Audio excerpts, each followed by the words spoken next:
faded from the articles. But mine stayed steady, quiet. I didn't try to ride the wave. I didn't monetize it. I just went back to the work. Francis Repairs and Restoration doubled its contracts that year. I hired 2 more people, opened a second office in a nearby town, took on a local historic preservation project, a cathedral that needed its steeple rebuilt. I worked on it myself. Every board, every shingle, every beam. One Saturday, I drove back to the lake house. Fall had just started to touch the trees. The water was still. I stepped out onto the back porch and ran my fingers over the carving on the railing.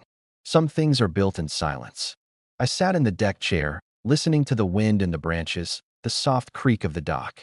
And for the first time in years, I didn't feel angry. I didn't feel cheated. I didn't feel like I owed anyone an explanation. I had built something from the ashes. Not revenge, resolution. And in the end, that was enough. Because the loudest truth is the one no one sees coming. And silence, when wielded with purpose, speaks louder than any scream. So I leaned back, folded my hands behind my head, and smiled. Let them tell whatever stories they want. I know how it really ended. If someone told me 5 years ago that I'd one day vanish from my own wedding plans without a single goodbye, I would have laughed. I'm not the kind of guy who ghosts people, especially not the woman I was planning to marry. But life has a funny way of peeling back layers you didn't know existed, and sometimes, all it takes is one overheard sentence to unravel the whole illusion. My name's Asher. I'm 33 years old, a real estate investor on paper, but I mostly just say I work with properties to keep conversations simple. I grew up lower middle class. Parents were teachers, good people, never flashy. I paid my way through college flipping rundown student rentals, and by the time I was 28, I'd built a small portfolio under an LLC I quietly named after my grandfather. Nothing crazy, 3 duplexes, 2 standalone homes, and a modest lakefront place I keep for myself. No mortgages, no debt, just a lot of elbow grease, smart timing, and keeping my mouth shut. That last part, the keeping my mouth shut bit, that used to be a strength. I met Clara at a friend's engagement party. She was beautiful in that bright, effortless way. Honey brown curls, sharp green eyes, a laugh that made you feel like you were in on something private. She was 29, an interior designer with a growing client list and a stunning Instagram presence. She had opinions about curtains, fonts, and espresso machines, and I didn't always understand what she was talking about, but I liked how she talked about it. Passion is rare. I'd spent so long in practical, dust-covered spaces that her world of light fixtures and aesthetics felt refreshing. Things moved quickly. We were official within a month, living together by 6, and by the 1-year mark, we were planning vacations and talking about kids. Clara didn't know much about my finances, and that was on purpose. It wasn't secrecy, it was habit. I'd had exes in the past who suddenly grew very interested when they realized the house I lived in wasn't rented and that I didn't flinch at $200 dinner bills. So I played it low-key. Clara thought I worked for a small property management company, and I let her think that. We split costs on everyday stuff. She never paid rent. My suggestion, since we lived in my place, but she offered to decorate it, and she did. The girl could turn drywall into a magazine spread.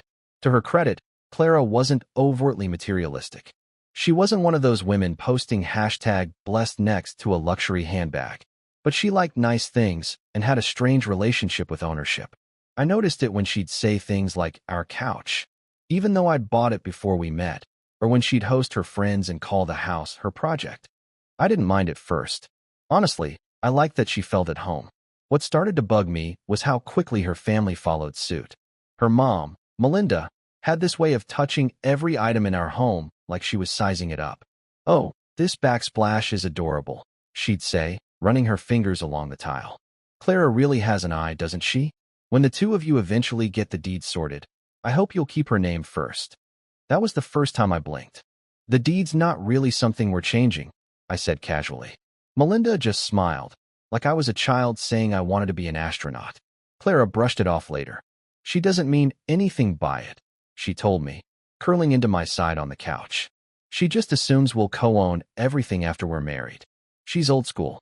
I nodded, but something itched at me. The assumption. The certainty. Like my house was just a placeholder until Clara's name got stitched onto it like monogram towels. Still, I didn't push it. We were engaged at that point. She said yes when I proposed at the lake house with her favorite wine and a dumb little inside joke carved into the ring box. I was all in. And yeah, a small part of me hoped that marriage would smooth over whatever weird little cracks were starting to show. Then came the prenup conversation. I brought it up gently, over coffee.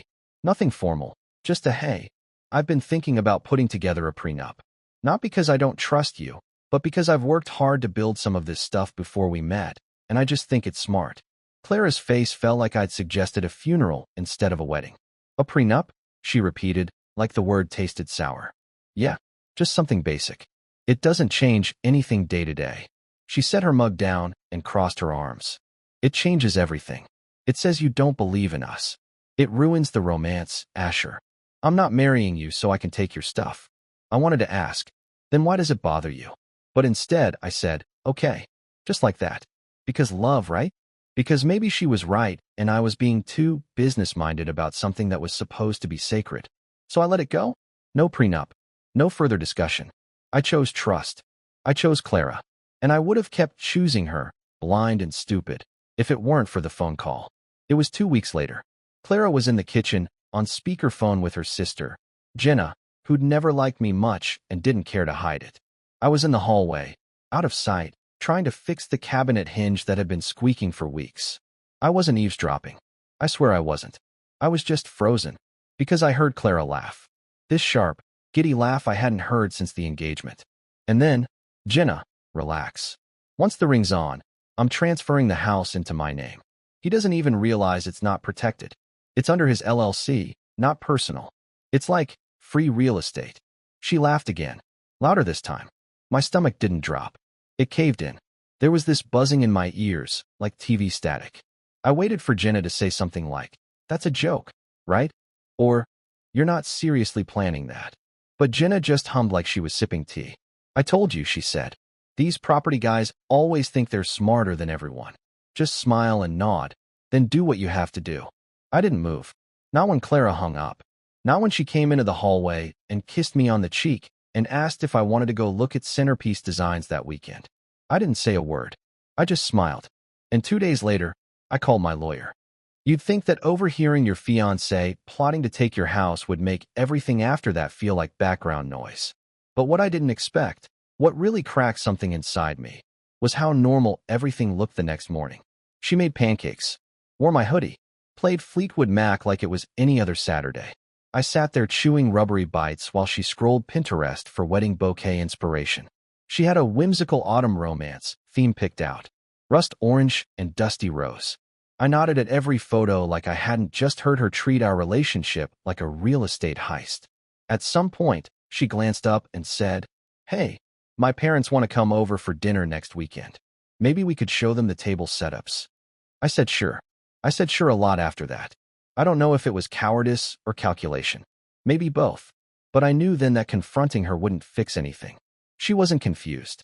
She wasn't making an offhand comment. That phone call was clarity. It was the mask slipping. And once you see it, once you hear it, there's no putting it back on. So I waited. Quietly. Meanwhile, the cracks widened. Melinda and her husband, Clara's dad, Richard, came over that next weekend. Richard was the passive type, always sipping scotch and checking football scores. But Melinda? She strutted in like she owned the place. Literally. You know, she said, placing her purse right on the kitchen island. This house has really grown on me. I was telling Clara, once it's theirs, they should host Thanksgiving here every year.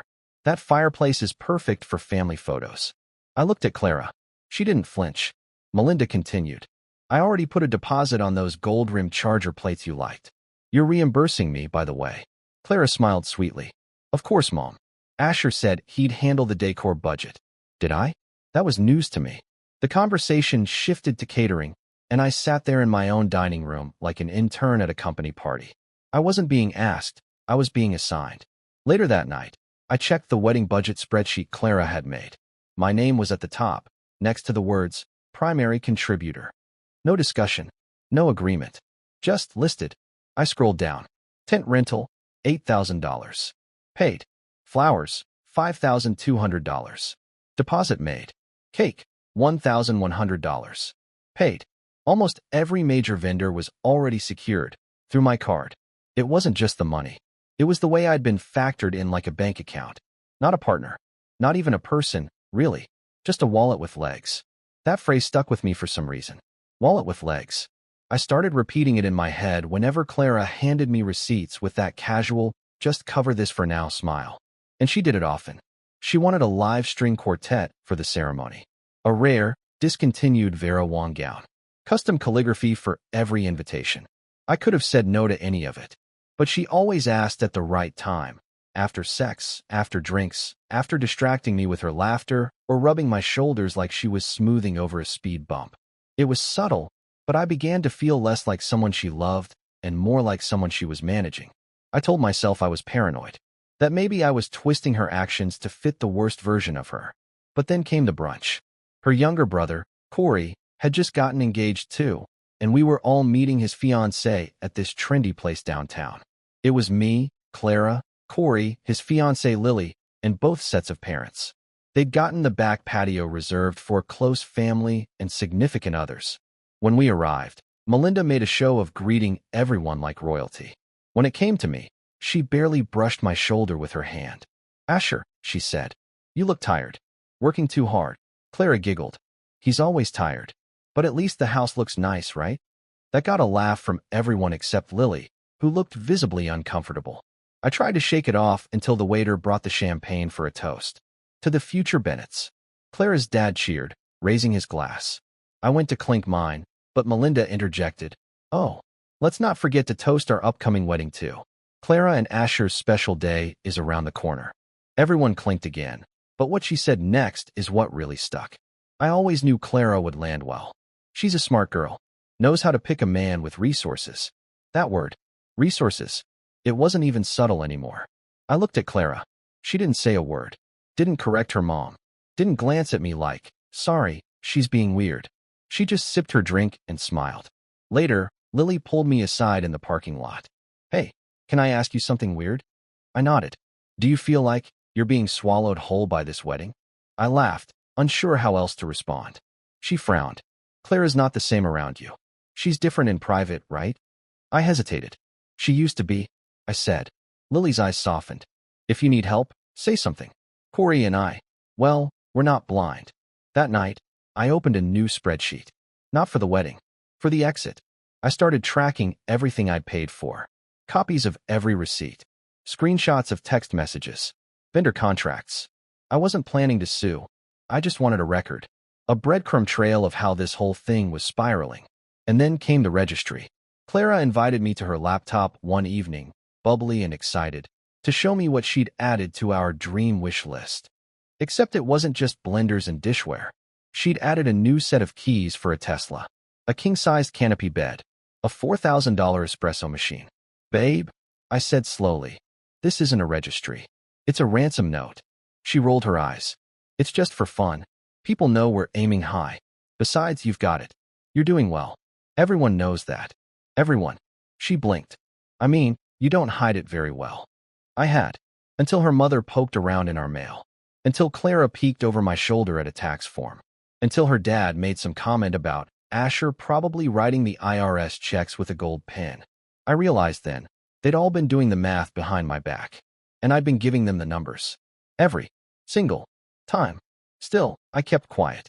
I kept planning. I called the venue and asked about cancellation policies. I spoke to my lawyer. I reviewed the LLC status on the property. Then came the final push. One afternoon, I came home early to grab a document I'd forgotten. Clara wasn't expecting me. I walked in and heard her on the phone again. Her voice was lower than usual. "No, Jenna, it's fine. He's obsessed with the venue. He won't back out. I told you, once we're married, the LLC becomes marital property, and I can challenge it. Worst case scenario, I say I contributed to renovations and push for partial ownership." She paused. "I'm not worried. He's too in love. And stupid." That word echoed like a gunshot. "Stupid." She laughed, this bitter little laugh like she couldn't believe her luck. That was it. Not the registry. Not Melinda. Not the budgeting or snide brunch comments. That word. I turned around, walked out of the house, and sat in my car for over an hour. I didn't cry. I didn't scream. I planned. I started making calls. I rescheduled appointments. I adjusted payment methods. I transferred bookings out of my name. And exactly 6 days later, while Clara was at her final gown fitting, I moved out. But not before leaving one final surprise. Because if Clara wanted a show, she was going to get one. I didn't sleep the night before I left. Not even a little. It wasn't fear. It wasn't guilt. It was this strange, hollow quiet. Like I'd already stepped out of the world I'd been living in and was just watching the pieces float away. The only thing I packed was a duffel bag, 2 pairs of jeans, a week's worth of clothes, my laptop, a folder with every wedding-related invoice Clara's family insisted I just take care of. I left everything else behind. I didn't need to take back the couch, the custom lighting, or the designer plates she'd insisted on ordering for our private tastings. She could have it. All of it. The only thing I really wanted to take with me was the truth, and she'd already gifted that to me, wrapped in a phone call and tied with a bitter little laugh. When I left that morning, the house was spotless. I made the bed, took out the trash, even cleaned the coffee pot. I don't know why. Maybe because I wanted to remember that, for a time, I actually cared about the life we were building. Or maybe because I wanted to make sure she knew I'd walked out on purpose, not in haste. That it wasn't a tantrum. It was a statement. I left the key on the table. Not in a dramatic, cinematic way. Just neatly, beside a folded sheet of printer paper. The paper wasn't a note to Clara. It was a single-line message to the cleaning service. Please cancel future appointments. Home is vacated. She wouldn't find it until later. Not until the florist called her in a panic, asking why someone had canceled all future deliveries and told them the wedding was off. That was how she found out. Not from me. Not from a long, heartfelt breakup speech. From a confused woman holding $800 worth of white roses. And that was the day the text started. First came the panic. Asher? What is going on? Where are you? I just talked to the florist. Tell me this is a mistake. Then the anger. Did you seriously just disappear? You ruined everything. My parents are furious. You better explain this now. Then the guilt. Can we please just talk? I didn't mean it like that. You know how my sister is. I was just venting. Please don't do this. I didn't respond. Not because I wanted to hurt her, but because there was nothing left to say. She didn't slip up. She plotted. She schemed. She mocked me to her sister. She sat across from me every day, knowing what she intended to do, and smiled while I footed the bill. What was I supposed to say? Oops. Instead, I booked a room at a quiet hotel about 30 minutes away. One of those small, business travel places with blackout curtains and slightly too firm pillows.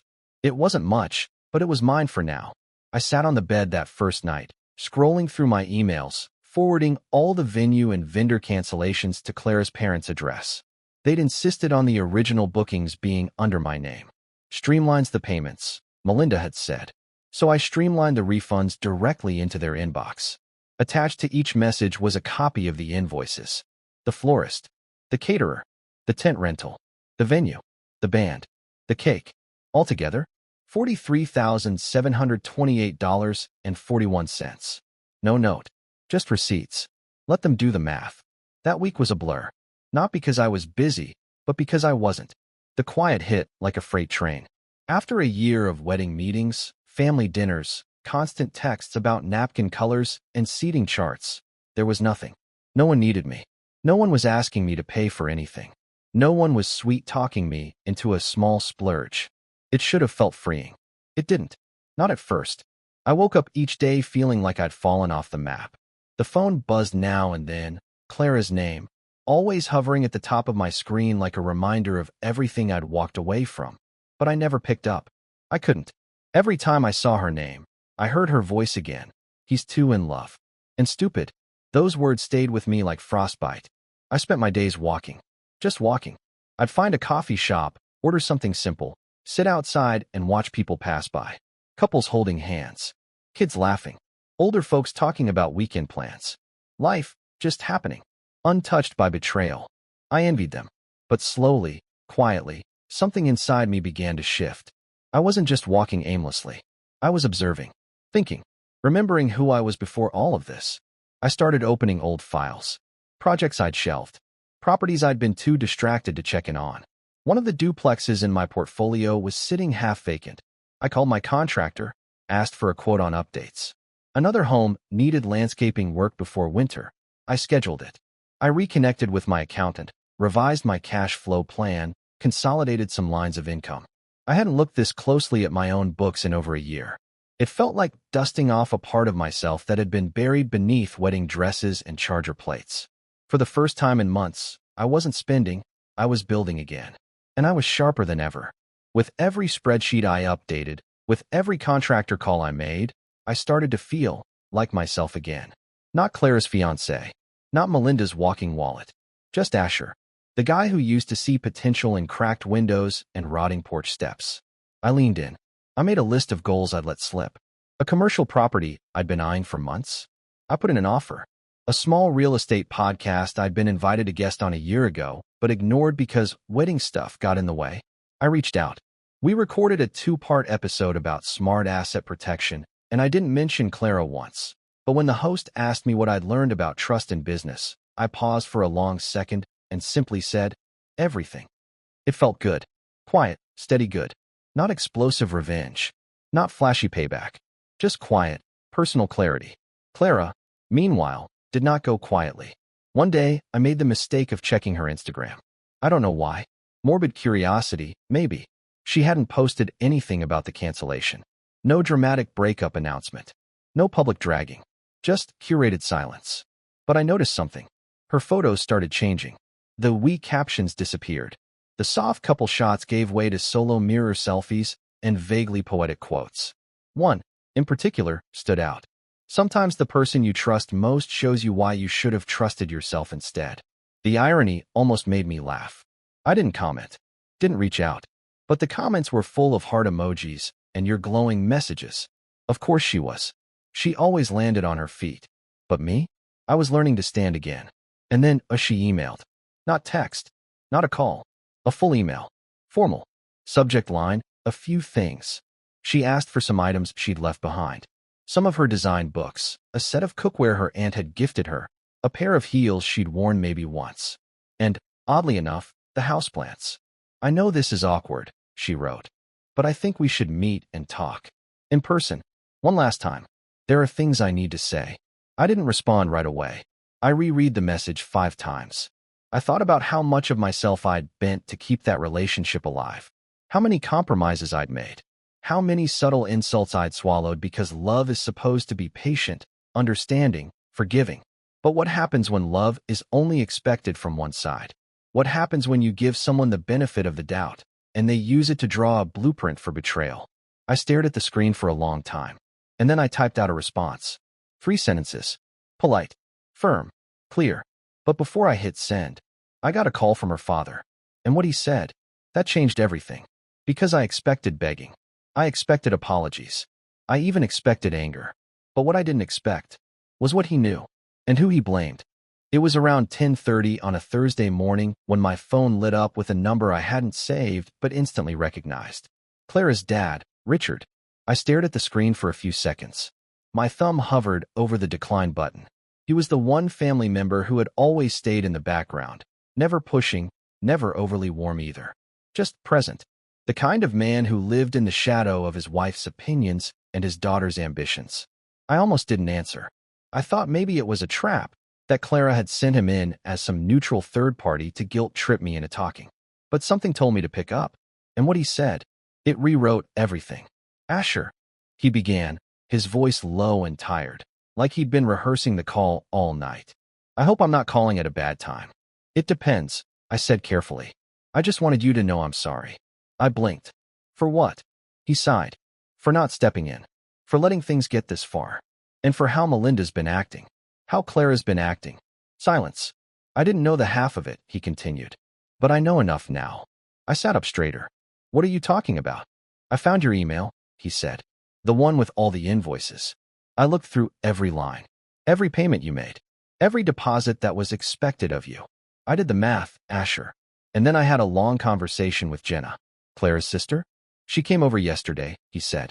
Said she was tired of watching Clara play puppet master and act like the victim online. Said there were things I should know. I swallowed hard. Like what? Like how long Clara's been planning to sink her name into your property. How she and Melinda have been working the prenup angle since the engagement. They had an actual plan. A timeline, for God's sake. I found notes in Melinda's drawer, lists of assets, projected post-marriage gains, even a folder labeled "Long Game." I rubbed my temple. You're telling me your wife and daughter were scheming to what? Trap me into a one-sided marriage. I'm telling you, Richard said, voice firming, that I was a fool for thinking they wouldn't. And I'm done playing dumb. I didn't speak for a few seconds. The silence on the line stretched. Why are you telling me this now? I asked. Because I want to make it right. Or at least stop it from getting worse. I know it doesn't fix anything. But if there's something you're planning, something to protect yourself, I want to help. I laughed. Not a happy laugh. A shocked, bitter one. You want to help me burn your daughter's wedding plans to the ground? I want to help you stop being used. There it was. No sugarcoating. No sidestepping. We talked for another 20 minutes. He told me about the rift growing between him and Melinda. How he'd been sidelined during every step of the wedding. How Clara had been feeding him half-truths, manipulating both families to get what she wanted. He admitted that for years, he'd just played the role of the passive provider, letting Melinda take the reins because it was easier than fighting. But this had crossed a line. When the call ended, I sat motionless for a long time, letting it all settle. And then I opened a blank notebook. I drew a line down the center. On the left, what they know. On the right, what I know. I began listing everything Clara and her family believed about me. What they assumed I'd given up. What they thought they'd secured. No prenup. Venue paid in full. Vendors secured. House unprotected. LLC, technically, joint after marriage. All emotional leverage on their side. They thought I was still in love. Still hoping. Still stupid. They didn't know I'd moved out of the house. They didn't know I'd been tracking every receipt. They didn't know I'd recorded the conversation she had with Jenna. And they definitely didn't know that I still had full ownership of the house through an LLC that wasn't even in my name. That's right. When I formed the company years ago, I listed the managing member as my cousin, Devin, an attorney who specializes in asset protection. My name is nowhere on the property deed. It runs through the LLC, which in turn runs through a trust Devin manages. Legally, it's mine. But on paper? Good luck proving it without a signed confession or years of litigation. The house Clara was planning to transfer into her name? She'd need a treasure map to even find it. That night, I called Devin. Hey, I said. Got a minute? For you? Always. What's up? I need to finalize something with the LLC. I want to move the house into a different trust. One that's locked down tighter. Something bulletproof. Asset protection? He asked. You expecting a lawsuit? Not exactly. I'm expecting an attempted coup disguised as a wedding. There was a pause. Clara, he guessed. Clara. He let out a slow whistle. All right then. I'll handle it. Want to be aggressive or quiet? Quiet, I said. For now. We met the next morning. Set everything up. Transferred the property. Drew up a document trail that looped in 3 different entities and a Delaware holding structure. Clara could bring every lawyer she wanted. She'd still be 5 steps behind. With the property locked down, I turned my focus back to the wedding. There was one piece still left hanging. The venue. It was the crown jewel of Clara's Pinterest-perfect wedding fantasy. A vineyard just outside the city, complete with a lakeside gazebo, a 200-person tent, and an on-site chef who made handmade pasta for every reception. She'd been obsessed with it since before we even got engaged. And I'd booked it under my name. I'd already canceled once. But what Clara didn't know was that the venue had a waiting list, a long one. And the next couple in line? Eager. Newly engaged. Willing to pay a premium. I called the coordinator. Hey, this is Asher. I canceled a few weeks ago, but I'd like to discuss reopening that date under a new name. She hesitated. The same wedding? No. Different couple. Would you still be the payer? No, I said. This time, it'll be under their name. I just want to transfer the deposit. She checked, then said, that's actually doable. There'd be a small processing fee, but we can refund your remaining balance once it's covered. Perfect. I made the switch. Then I emailed the new couple. Wished them the best. Enjoy the handmade pasta, I thought. Melinda called 3 days later. I didn't answer. She left a voicemail. Her voice tight, furious, teetering on the edge of composed. Asher, we were just informed by the vineyard that our date is no longer available. They said the deposit was transferred. I don't know what you're playing at, but you have 1 day to fix this, or we will be talking to our lawyer. I played the message twice, then deleted it. Clara's messages became more frantic after that. Still no accountability, just confusion, accusation, desperation. I don't understand why you're doing this. We were supposed to build something together. I made mistakes, I admit that. But we can fix it. Please don't throw it all away. Throw it away? She had no idea I'd been holding everything up in the first place. And the final setup? That came from an unlikely source. Her sister, Jenna. She emailed me out of the blue. Not a text. Not a call. An actual email. Subject, I think you should know. She laid out everything. The conversations. The plan. Even screenshots Clara had sent her about getting the house in her name, bragging about how easy it would be to get a judge on her side if we ever split. She never deserved you, Jenna wrote. And for what it's worth, I told her that. But she doesn't listen to anyone except herself. At the bottom of the email was an audio file. A voice recording. Clara, ranting on speakerphone. I hit play. Worst case? I'll cry in court. Say he isolated me. Say I contributed emotionally to his business or whatever.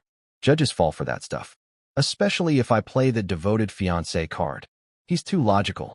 Too by the book. They'll see me as the victim. Click. That was it. That was all I needed. I sent the file to Devin. This going to help us? I asked. He replied 3 minutes later. Oh, absolutely. Let's set the table. The week after Richard called me, everything started falling into place. Every receipt I'd logged, every conversation I'd recorded, every cancellation I'd initiated, it all tightened the trap. It wasn't about ruining Clara's life. It wasn't about humiliating her. It was about making sure she never touched mine again.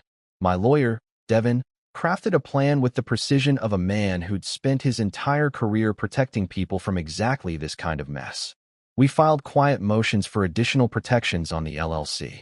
We tightened the trust ownership until even I needed multiple layers of verification to access it. Then we drafted a formal letter addressed to Clara and her parents. It wasn't dramatic. It wasn't cruel. It was factual, cold, unshakable. It stated, I had terminated all wedding-related contracts under my name. I was requesting reimbursement for the portions Clara's parents explicitly told me they would cover. I was declining all further communication with Clara except through legal channels.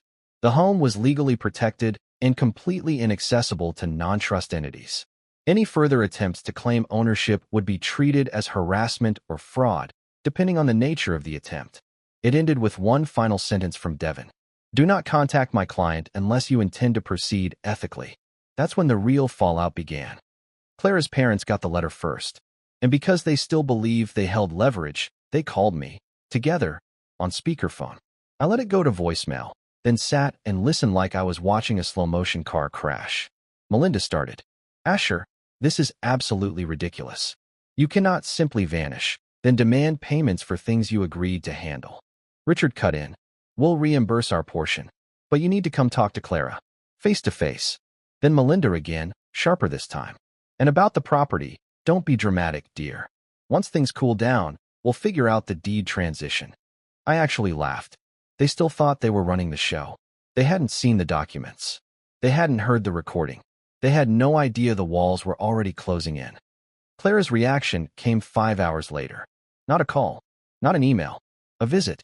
She drove to the old house, the one I was no longer living in, and when she found it locked and empty, she drove straight to my office building. She waited in the lobby for 2 hours. Then she somehow convinced the receptionist to call me. Asher, there's a woman here. Clara, she says it's urgent, and she refuses to leave. I stepped into the hallway and watched her through the glass wall. She looked smaller than I remembered. Not physically, emotionally. Like she'd been cracked open by something she didn't see coming. I walked in slowly.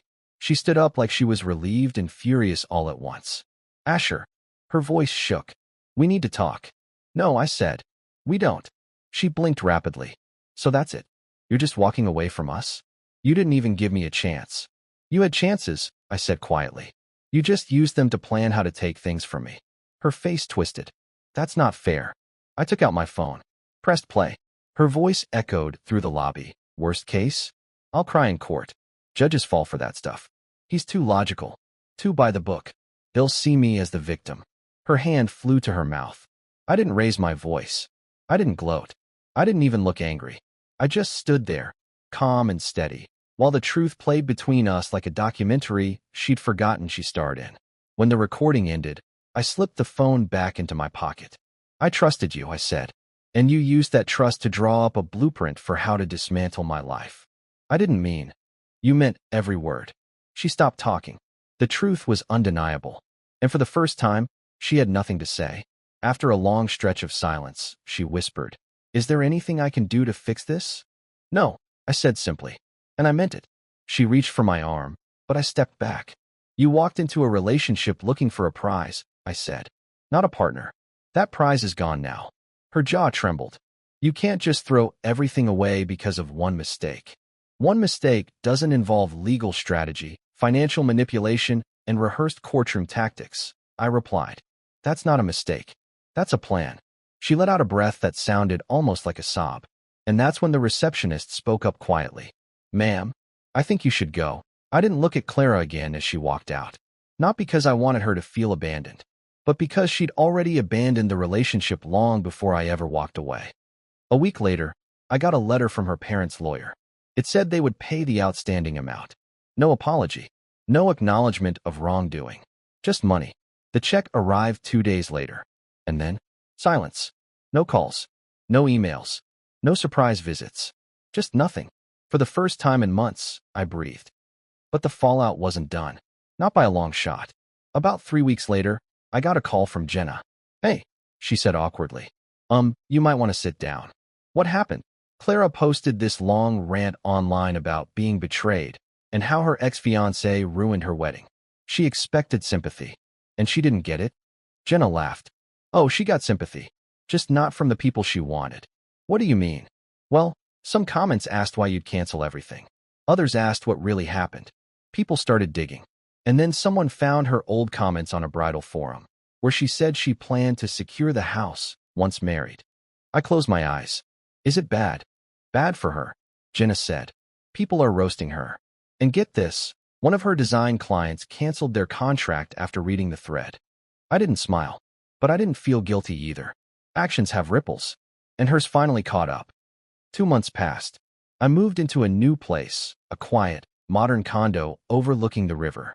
I hired new staff for my growing business. I started sleeping again. Real sleep. Not the restless kind where your mind replays conversations like a broken record. Roughly 3 months after everything collapsed, I got one final message from Richard. A simple text. "Thank you for leaving when you did. It forced us to see who she really is." He sent a follow-up. "I hope you find someone who loves you for who you are, not what you have." I stared at the message for a long time. Not because I needed the validation, but because it confirmed something I didn't expect. I wasn't the only one she betrayed. She played her whole family, manipulated them, used them. And when the structure she built for herself finally collapsed, everyone saw the same truth at the same time. Clara's world wasn't destroyed by me leaving. It was destroyed by her own hands. And me? I didn't rebound immediately. I didn't rush to date. I focused on myself, my work, my peace, my future. And every so often, I'd look back, not with anger, but with relief. Because the moment she tried to take everything from me is the moment I realized I'd been giving everything to the wrong person. Months later, I ran into the florist who had accidentally delivered the news of the century. She recognized me instantly. "Oh, you're the groom who vanished," she blurted out, then reddened. Sorry, bad phrasing." I laughed. "No, it's accurate." She tilted her head. "So how'd everything turn out?"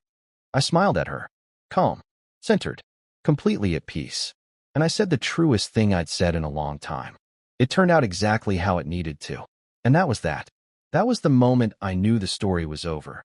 Not because the revenge had landed, not because the fallout had settled, but because I no longer felt anything pull me back to the life I left behind. Sometimes the most powerful ending isn't explosive. It's quiet, steady, final. And my final line? The one that closed this chapter of my life for good? Simple. I didn't lose her. I escaped her.